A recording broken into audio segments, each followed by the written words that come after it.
Opposites attract, जो आजकल का एक बहुत ही कॉमन टर्म है जो लोग यूज करते हैं।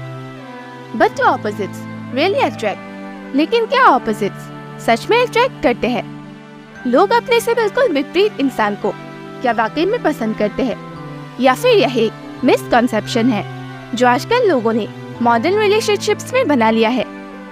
लोग अक्सर रिलेशनशिप्स के बारे में कहते हैं कि ऑपोजिट्स अट्रैक्ट। अगर सामने वाला बंदा उससे बिल्कुल ऑपोजिट है तो वो उसे पसंद आएगा। लेकिन क्या पहले भी लोगों का ऐसा ही मानना था? आज हम बात करेंगे कि आजकल के रिलेशनशिप्स में जो ऑपोजिट्स अट्रैक्ट वाले टर्म या कॉन्सेप्ट है उसके ऊपर, कि ऑपोजिट कैरेक्टर्स यानी विपरीत स्वभाव के दो लोग, दो अलग अलग नेचर्स के लोग एक दूसरे को क्या वाकई पसंद करते हैं। पहले जब भी रिश्ते की बात होती थी तब लड़का और लड़की के गुण मिलाए जाते थे। यह बहुत महत्वपूर्ण था कि दोनों पति पत्नी के स्वभाव आपस में मिले, दोनों एक दूसरे को समझे। तब यह नहीं देखा जाता था कि दोनों एक दूसरे के लिए कितने एक्साइटेड है, बल्कि यह देखा जाता था कि दोनों एक दूसरे के लिए कितना कॉम्पेटिबल है। इसलिए पहले की शादियों में कुंडली मिलाने के साथ साथ दोनों के गुण स्वभाव मिलाए जाते थे। आजकल लोग मॉडर्न हो गए हैं, जमाना बदल गया है, तो फिर इन सब की क्या जरूरत है? इसलिए आजकल के मॉडर्न कपल्स कुंडली वगैरह अक्सर नहीं मिलाते। और आजकल तो ट्रेडिशनल शादियां, रीति रिवाज सब छोड़कर कोर्ट मैरिजेस और डेस्टिनेशन वेडिंग्स की जाती है। और जहां पूरा परिवार, रिश्तेदार, गांव वाले सब हुआ करते थे, वहां आज कुछ क्लोज फ्रेंड्स में सीमित होकर ही रह गए। जैसे जैसे समय बढ़ता जा रहा है वैसे वैसे लोगों की सोच भी मॉडर्न होती जा रही है। और ये ऑपोजिट्स अट्रैक्ट वाला टर्म, यह तो खास करके रिलेशनशिप्स में बहुत ही कॉमन हो गया है। ये लड़का तो बहुत बातूनी है, बहुत बातें करता है, और ये लड़की बहुत कम बोलती है। मस्त रहेगी जोड़ी इनकी। ये लड़का इतना शांत है और लड़की इतनी गुस्सैल और जिद्दी। अरे कमाल की जोड़ी बनेगी इन दोनों की।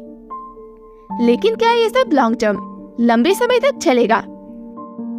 लोगों की तो छोटी छोटी बातों पर आर्ग्यूमेंट्स हो जाती है जब उनके पॉइंट्स मैच नहीं होते और सामने वाला उसकी तरह ना हो।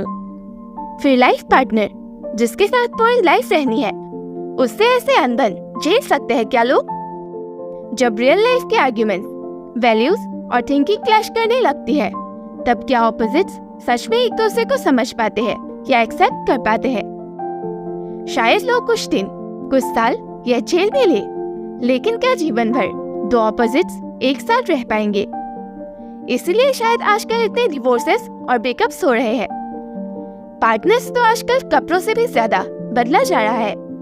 लोग रिश्तों के असली मायने भूलते जा रहे हैं। लोग आजकल बस शक्ल और क्रेडिट स्कोर्स देखकर रिलेशनशिप्स बना रहे हैं।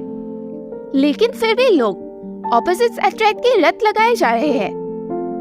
लेकिन क्या ये ऑपोजिट्स अट्रैक्ट रियली अट्रैक्ट करते हैं? ये एक दूसरे के लिए क्या सच में कंपैटिबल होते हैं? बिल्कुल भी नहीं। इंसान चाहे जितना भी कह ले कि हम सामने वाले इंसान को उसके खामियों के साथ, ऑपोजिट नेचर के साथ भी अपना लेंगे, क्योंकि हमारा प्यार अनकंडीशनल है, क्योंकि हमारे रिलेशनशिप में एक्सेप्टेंस है। लेकिन अनकंडीशनल लव ये नहीं, और एक्सेप्टेंस एक दूसरे के ऑपोजिट नेचर्स को नहीं, बल्कि एक दूसरे के फिजिकल ट्रेट्स या लुक्स पे अगर स्वीकार करने की बात आए तभी वो रियल है। जरा सोचिए, हम तो फ्रेंड्स भी उन्हीं को बनाते हैं जो हमारी तरह हो, हमें समझे, जिससे हम अपनी बातें शेयर करें। फिर लाइफ पार्टनर के साथ जहाँ पूरी जिंदगी बितानी है, हम एकदम अलग इंसान के साथ से कैसे जी पाएंगे? अगर दो लोगों की आपस में मेल ही ना हो, दोनों बिल्कुल ही अलग अलग नेचर के हो, तो वो कभी नहीं टिकेगा। इसलिए पहले अरेंज मैरिजेस होते हुए भी शादियां दिखती थी, क्योंकि बाकी सब चीजों के साथ साथ उनके नेचर्स भी मिलते थे।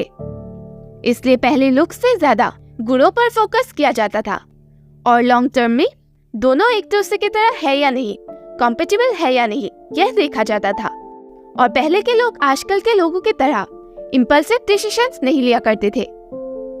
इसलिए पहले एक दूसरे को देखे जाने बिना भी पूरी जिंदगी एक दूसरे का साथ निभाते थे। अब क्या एक साधक, भक्त या स्पिरिचुअल इंसान को किसी अपोजिट नेचर के इंसान के साथ शादी करनी चाहिए? हमने इसके ऊपर बहुत सारी बातें तो कर ली। अब आइए जानते हैं इसका आध्यात्मिक दृष्टिकोण या स्पिरिचुअल पॉइंट ऑफ व्यू।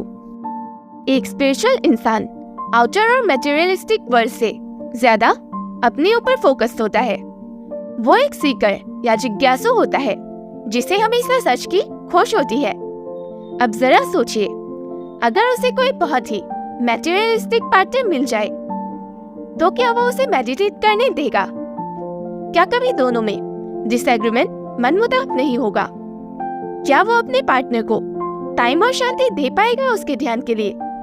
और अगर कोई इंसान बहुत बड़ा भक्त हो या धार्मिक बंदा हो और उसका पार्टनर नास्तिक हो, तो क्या वो नास्तिक बंदा अपने पार्टनर पर अपनी ओपिनियंस नहीं थोपेगा? और अगर वो नास्तिक पार्टनर उसके भगवान का अपमान करता रहे और उसे भक्ति करने से रोके, तो उससे बड़ा दर्द उसके लिए और कुछ नहीं होगा। उसके लिए उसका पार्टनर बाधा बन जाएगा, जो स्ट्रेंथ होने के बजाय उसका वीकनेस और रिग्रेट बन जाएगा। अब ऐसे भी स्पिरिचुअल पार्टनर्स का अपलिफ्टमेंट या आध्यात्मिक उन्नति कभी भी नहीं होगी। उसका पार्टनर उसके स्पिरिचुअल जर्नी में उसके लिए बाधा बन जाएगा। यह तो ऐसा होगा कि सनम, हम तो डूबेंगे ही, साथ में आपको भी डूबो ले चलेंगे। उसका वो नास्तिक पार्टनर खुद तो डूबेगा ही, साथ ही उसके स्पिरिचुअल पार्टनर को भी ले डूबेगा। आज शायद लोग जितना भी एक्सेप्टेंस, अंडरस्टैंडिंग और स्पेस की बात कर ले, लेकिन उसकी भी एक लिमिट होती है। पार्टनरशिप का अर्थ होता है कि हर चीज में आधा आधा और एक दूसरे का साथ निभाना। फिर ऐसे में एक बंदा सत्संग जाए और दूसरा पब, तो वो शादी या तो टूट जाएगी या दरारें आएगी। फिर वो रिलेशनशिप कोई आधार नहीं बल्कि बंधन बन जाएगा जो आपको बांध देगा। विपरीत या ऑपोजिट्स तभी अट्रैक्ट करते हैं जब दोनों एक ही ऊर्जा के दो रूप हो, जैसे कि शिव और शक्ति। विपरीत होने के बावजूद भी एक ही तत्व के प्रतीक है, पर अगर दोनों विपरीत दिशा में चले जाए तो वह मिलन नहीं, सिर्फ तनाव होता है। इसलिए हर रिलेशनशिप में एक्सेप्टेंस जरूरी है, पर एक्सेप्टेंस तभी राइट डायरेक्शन में होता है जब दोनों की दिशा और ऊर्जा एक साथ चले। इसलिए जरूरी है कि हम इन ऑपोजिट्स अट्रैक्ट वाले चक्कर में, किसी गलत या अलग इंसान के चक्कर में बिल्कुल भी ना पड़े और अपने लिए एक अच्छे के साथ साथ कॉम्पेटिबल पार्टनर को भी चुने। तो अब आप लोग मुझे बताइए कि क्या रिलेशनशिप्स ने opposites really attract? Decoding mystics with Kashika में आपको ऐसे ही वीडियोस, मिस्टिकल वीडियोस और हॉरर वीडियोस मिलती रहेगी। तो अगर आपको भी ऐसे ही टॉपिक्स पसंद है तो चैनल को सब्सक्राइब जरूर करें और आज की वीडियो को लेकर आपके क्या ओपिनियंस है मुझे कमेंट्स में जरूर बताएं। मिलते हैं जल्द ही एक और इंटरेस्टिंग टॉपिक के साथ। हर हर महादेव।